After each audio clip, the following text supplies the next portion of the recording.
Welcome to Recap King. In this video, we will explain Accident Man. This movie tells the story of a tough hitman who makes his hits look like accidents or suicide. He's in a gang of hitmen, each with his own style. When his loved ex is killed, the hitman looks for those responsible. Will he be able to carry out his mission and avenge his ex? Let's find out in Accident Man. Accident Man tells the story of a man named Fallon, who works as a hitman and specializes in disguising his murder as an accident. One night, a man appeared in a slightly drunken state at his apartment. Unbeknownst to the man, Mike was already waiting in his apartment because he was the target. Still not aware of Mike's presence in the pitch-dark room, the man tried to turn on the light. When his attention was drawn to a watch that shone under the small lamp above the cupboard, the man immediately took a chair to reach for the watch. From behind the darkness, Mike uses the rope he had prepared and immediately strangles the man's neck. Mike manages to kill his target and disguise his death as if the target hanged himself. After carrying out his stunt, Mike then goes to a nightclub and bribes the guards to let him in to cause chaos. Inside the bar, Mike accidentally starts an argument with a big bald man. Mike could easily take the big guy down, but then his friends arrived and then ganged up on Mike, so a fight was inevitable. Chaos ensued according to Mike's wish, which of course he managed to defeat them all. Mike called his habit as post-murder tension stress release after committing a murder. After having fun venting stress, Mike then heads to a pub called Oasis, which is the base camp for assassins including Mike. Oasis is not only a pub, but also a secret organization that manages the missions of the assassins who become their regular customers. Besides Mike, the regular customers include Carnage Cliff, an assassin famous for being very brutal and killing his victims with an axe. Then there is Pete, who specializes in killing using poison, and Mick and Mac, military veterans who specializes in taekwondo and chemicals. Among them is also a woman named Jane, who is nicknamed the Ripper, who specializes in katana. And the last one is Finicky Fred, who invents and sells unorthodox weapons. The owner of Oasis is Big Ray, a retired assassin. Besides Ray, there is a man named Milton, who acts as a liaison to communicate directly with clients and determine the missions of the assassins according to their wishes, where Milton will later take 15% of the income of the assassins as his commission. After getting his payment, Mike is asked by Milton to carry out the murder of a man named Archie Rudd, because the client wants murder disguised as an accident, which is Mike's specialty.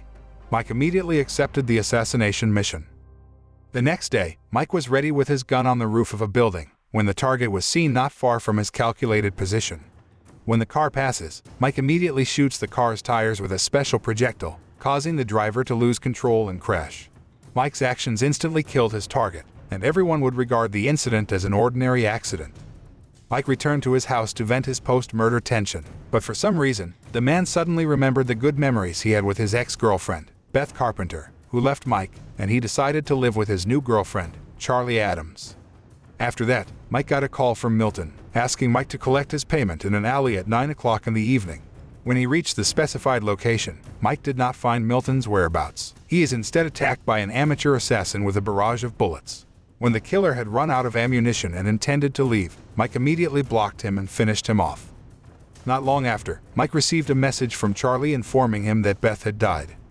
The next day, Mike attends Beth's funeral, but only sees her from a distance. After everyone left, Mike visited her grave and placed a bunch of flowers near the tombstone. Charlie then goes to Mike and tells the chronology of the robbery that led to Beth's death, and tells Mike that Beth was pregnant with his baby. Arriving home, Mike watched a television broadcast that reported about the suspect in the murder case of Beth's death, who had been found dead due to a suspected overdose. However, Mike don't believe it because Beth is an environmental activist, who is very active in gathering information about violations of environmental rights by certain companies. Mike decides to investigate Beth's murder by stealing a police report and visiting the scene.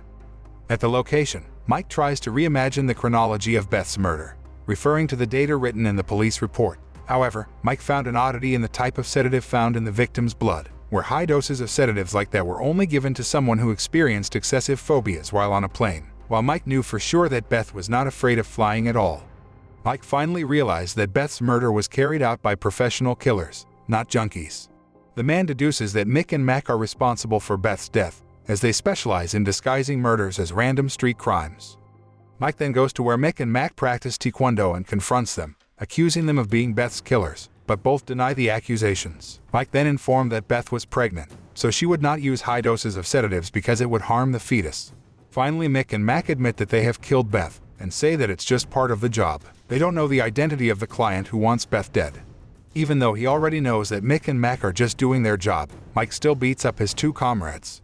After being pressed further by Mike, the two then said that Milton might know the identity of the client. Mike immediately returns to the Oasis and meets Big Ray, who reminds Mike to never get emotionally involved in his work, and says that Mick and Mac are just doing their job without any grudges or any specific purpose outside of their business. But Mike insisted he want revenge. An angry Big Ray then told Mike to cool his head and not get carried away with emotions. The man then pointed a gun at Mike and told him to get out of there. Mike left, but remained determined to avenge the death of the woman he still loved with all his heart. His feud with Big Ray makes Mike reminisce about his past when he first met him. Mike, who was 15 years old, worked as a newsboy and was constantly bullied by the thugs. While hiding from bullies, Mike sees a mysterious man walking away from a house which explodes. After recording all the killings committed by the man, who was none other than Big Ray, and spying on him for weeks, Mike ventured to Big Ray and showed all the footage to the man. Mike intends to blackmail Big Ray into teaching him to be an assassin. Big Ray almost wants to kill Mike, but after seeing Mike's strong determination and intelligence, Big Ray agrees to train Mike. With the help of Big Ray, Mike also carried out his first murder, targeting the head of the thugs who often bullied him. Big Ray then told him to stick a cache on the antenna on the outside balcony of his apartment. When the target tried to take the money, Mike, who was hiding in his room, then pushed him until he fell from a height and died instantly. Big Ray then says that he has evidence against Mike in the murder, and warns Mike never to betray him. After that, Big Ray taught Mike what he needed to become a professional assassin and become a father figure to Mike. Big Ray then set 3 important rules in the profession of an assassin, namely never to get angry, never get emotional, and never get caught, which 2 of the 3 rules have now been violated by Mike. Turning to the present, Mike goes to Charlie's place and tells her that Beth's activities as an environmental activist might trigger the anger of certain parties, so they decided to get rid of Beth. However, Charlie doesn't seem to believe Mike's words, especially after he says that Beth was killed by professional assassins. Before Mike could explain further to Charlie, Cliff suddenly barged in and tried to attack her with his axe. Mike is forced to fight his most brutal partner and accidentally kills Cliff with his axe. After learning that Charlie is also their target, Mike also urges Charlie to reveal all the information she knows about Beth's recent activities. She also reveals that Beth is involved in a feud with Pankot Petroleum, a corrupt oil company that wants to drill for oil in the North Sea, which Beth strongly opposes as an activist who fights for environmental sustainability. Mike then asks Charlie to find information about the oil company, while he will track down Milton's whereabouts. After knowing the location, Mike, who no longer cares about Oasis's rules not to hurt Milton, then tortures him to reveal who has ordered the murder of Beth. Milton then revealed that the person who had ordered the murder of Beth was a man named Leonard Kent. Mike immediately called Charlie and arranged a meeting as soon as possible. Meanwhile at the Oasis, Big Ray and the others gather to discuss about Mike, who they think has gone too far by killing Cliff, and decided to make other assassins to incapacitate Mike. After meeting with Mike, Charlie reveals that Beth has gathered information about Pankot Petroleum, a corrupt Indian oil company, provided by Archie Rudd, while Mike tells Charlie that the person who ordered Beth's murder was Leonard Kent, who works there. Mike immediately went to Kent's office and tortured him, threatening to throw him out the window so that Kent would reveal all the information about his involvement in Beth's murder. Threatened by Mike, Kent is forced to reveal everything by handing over a recording containing another man's voice ordering Kent to kill Beth.